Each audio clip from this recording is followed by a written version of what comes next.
Good evening दोस्तों। पिछले 2 दिन से आईआईटी, जेईई और नीट एस्पायरेंट बच्चे काफ़ी टेंस हैं और इसको लेकर के कई बच्चों ने हमसे संपर्क साधा, हमसे जानकारी लेनी चाहिए कि सर क्या रियली जेईई और नीट सीयूईटी में मर्ज हो जाएंगे और is this possible in 2023 session and how it will be helpful, it is favorable for us or not। ये जेईई और नीट एस्पायरेंट के लिए ये फेवरेबल है या नहीं है, इससे संबंधित कई बच्चों ने हमसे संपर्क साधा। तो हमने उसके लिए आपके कंफ्यूजन को दूर करने का यथासंभव प्रयास किया है। सबसे पहले तो आपको जानना है व्हाट इज सीयूईटी। सीयूईटी है क्या? तो सीयूईटी के बारे में अभी कुछ दिन पहले गवर्नमेंट ने इसे लॉन्च किया और इसका मेन श्रेय मुख्य रूप से जेएनयू के वाइस चांसलर थे एक्स जगदीश कुमार, जो जेएनयू के वाइस चांसलर थे, जिनको यूजीसी का चेयरपर्सन बनाया गया है। तो यूजीसी ये प्रपोजल देती है एनटीए को, NTA national testing agency. National testing agency ही जेईई और नीट का एग्जाम कंडक्ट करवाती है, एनटीए। तो उसको यूजीसी ने एक प्रपोजल दिया है कि why should not we can merge JEE and NEET with CUET, कि जेईई और नीट को क्यों नहीं CUET के साथ मर्ज कर दिया जाए। तो इससे क्या फायदा हो सकता है, एनटीए को क्या फायदा हो सकता है, जो एस्पायरेंट्स हैं उनको इससे क्या फायदा होगा, तो हम उसके सभी पॉजिटिव और नेगेटिव पहलू पे बात करेंगे। सबसे पहले देखिए सीयूईटी है क्या। ये CUET common university entrance test, common university entrance test, ये जितने भी यूनिवर्सिटी हैं, मेनली सेंट्रल यूनिवर्सिटी, अब दिल्ली यूनिवर्सिटी है, जेएनयू है, अलीगढ़ है, जम्मू कश्मीर है, कानपुर में है, तो ऐसे बहुत सारे सेंट्रल यूनिवर्सिटी हैं जो अंडर ग्रेजुएट यूजी कोर्स के लिए बच्चों का एक टेस्ट लेते हैं और उसमें रैंकिंग के आधार पर उनको एडमिशन दिया जाता है। तो इसका ये था कि जो अंडर ग्रेजुएट कोर्स के लिए एडमिशन को इंटरेस्टेड हैं तो हम उनका एक कॉमन टेस्ट लेंगे। जेईई वालों के लिए हम लोग मुख्य रूप से पीसीएम और नीट वालों के लिए पीसीबी का टेस्ट देना होता है। फिर कोई बच्चे जो बीएससी में जाना चाहते हैं, मैथमेटिक्स स्ट्रीम में या फिर बायोलॉजी, बॉटनी, जूलॉजी, उनको भी इसका टेस्ट देना होता है। तो उनका ये था कि सीयूईटी के तहत एग्जाम लें और उसी में रैंकिंग के आधार पर उसको कॉलेज अलॉट किया जाएगा और उसी रैंक के आधार पर जेईई और नीट के लिए उसको जो है सजेस्ट किया जाएगा और रैंक के आधार पे उसका एडमिशन अलग अलग कॉलेज में हो, आईआईटी कॉलेज में हो, एनआईटी में हो या मेडिकल कॉलेज में हो। तो ये उनका प्रपोजल था और उनका ये एम था कि इससे क्या होगा, बच्चों के ऊपर एग्जाम का स्ट्रेस नहीं रहेगा। एक एग्जाम होगा, एक एग्जाम के लिए वो अपने आप को बच्चे सभी फुल्ली प्रिपेयर्ड हो जाएंगे। बार बार एग्जाम देने के लिए दौड़ भाग नहीं करना पड़ेगा, कभी यहाँ कभी वहाँ कभी वहाँ। तो और एजेंसी को भी टेस्ट लेने के लिए एक बार ही सारे अपना सिस्टम सेटअप करना पड़ेगा। तो ये उनका ये था और उसी के आधार पर इन्होंने ये प्रपोजल अभी केवल गया है। This is only proposal now, what will happen it will be decided later. ये क्या होगा वो भविष्य के गर्त में है, लेकिन ये प्रपोजल गया है। अब परसों पेपर में कुछ आया, पेपर का कई पेपर में इसके पॉजिटिव और नेगेटिव पहलू पे बात किया गया है, कहीं क्रिटिसाइज भी किया गया है, इससे क्या हानि होगी और इससे क्या फायदा होगा। तो नेचुरली बहुत सारे बच्चे इसको लेकर के स्ट्रेस में हैं, टेंशन में हैं, लेकिन टेंशन की कोई बात नहीं है। जो भी होगा, in case suppose it will be implemented, अगर ये लागू हो जाता है तो CUET का जो एग्जाम लेवल है, एक बार आप एग्जाम लेवल को समझ लें। सबसे पहले हम लोग बात करते हैं JEE की। JEE का जो एग्जाम होता है उसमें जो क्वेश्चन होते हैं वो 3 लेयर्स के होते हैं। एक तो इजी, एवरेज और हार्ड, 3 टाइप्स के होते हैं JEE में। और नीट का जो एग्जाम होता है, नीट वालों के लिए क्या होता है, ये इस तरह का होता है, इजी, एवरेज और हार्ड। ये होता है कि नीट का जो JEE का जो एवरेज लेयर है वो आपको नीट में हार्ड क्वेश्चन के रूप में एक्सेप्ट किया जाता है।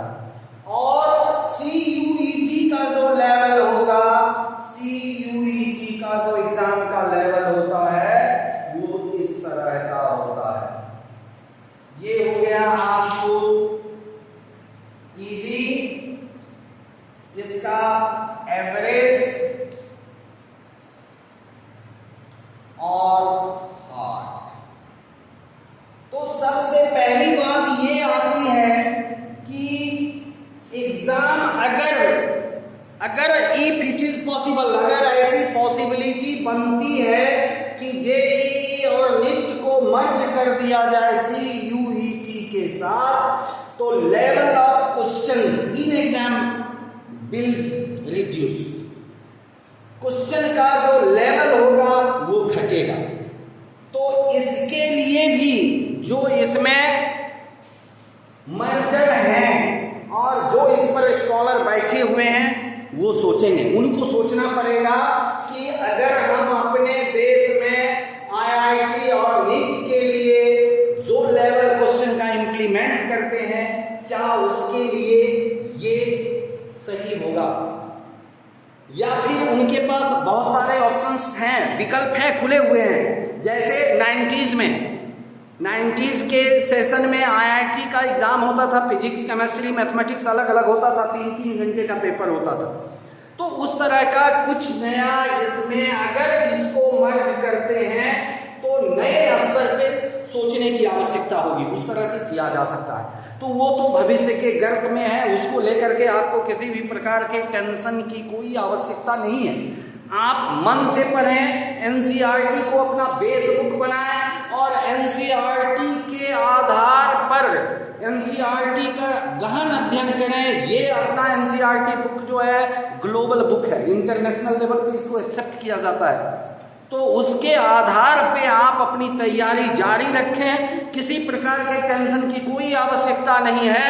अगर मर्जिंग भी होता है तो CUT के रेस्पेक्ट में आप लोगों का लेवल, आप लोगों का परफॉर्मेंस, आप लोगों का रिजल्ट भी बेस्ट रहेगा। ये एश्योरेंस आप मेरी ओर से, ये आप लोगों के लिए एश्योरेंस है। तो इसको लेकर के ज्यादा पैनिक होने की आवश्यकता नहीं है, किसी भी प्रकार का आप टेंस नहीं हो। दूसरा चीज क्या है, कुछ बच्चों का ये क्वेश्चन है कि sir 1 exam one exam, then only one option. Of course, there will be only one option. And according to that option and your rank, you will be preferred for further colleges. उसमें जैसा आपका rank होगा उसके आधार पे आपको college मिलेगा, चाहे IIT college हो, NIT हो या फिर प्राइवेट कॉलेज हो, जैसे होंगे तो ये है। दूसरा चीज क्या है कि जो CUET मर्जर की बात करते हैं उनका ये कहना है कि बेटर लॉजिस्टिक होगा, एक एग्जाम्स होंगे, ओनली वन एग्जाम। लेकिन इसमें भी कई पहलू हैं। अगर मर्ज कर दिया जाता है तो उस केस में अप्रॉक्स 42 to 43 लाख स्टूडेंट्स एक साथ एग्जाम देंगे, 42 to 43 लाख। दूसरी बात क्या है, CUET का एग्जाम ऑनलाइन होता है, ऑनलाइन एग्जाम का प्रोसेस है। नीट और JEE का ऑफलाइन होता है। अगर मर्जिंग की बात आती है तो फिर 42 to 43 लाख एस्पायरेंट के लिए ऑनलाइन एग्जाम का सिस्टम बिठाना एक टेढ़ी खीर है, जिस पर फिर NTA को सोचना पड़ेगा, उसके लिए व्यवस्था देनी पड़ेगी। तीसरी बात क्या है, CUET एग्जाम में बहुत सारी अनियमितताएं रह जाती हैं। हमारे पास वीडियो है, पेपर का कटिंग भी है कि बहुत सारी अनियमितताएं रह जाती है। अगर वो रहा तो ये JEE और नीट एस्पायरेंट के भविष्य के साथ खिलवाड़ होगा, जिस पर NTA को सोचना पड़ेगा। और इन सभी बातों को ध्यान में रख करके फिर आगे प्लानिंग की जाएगी। जो भी होगा बेहतर ही होगा, उस पर आप लोगों को किसी भी प्रकार से पैनिक होने की कोई आवश्यकता नहीं है। इनका ये था कि one nation one examination, of course one nation one examination, but they have to consider many factor regarding this level of question and process of examination, how they will conduct exam, online, offline. If they are conducting by online mode, then they have to manage.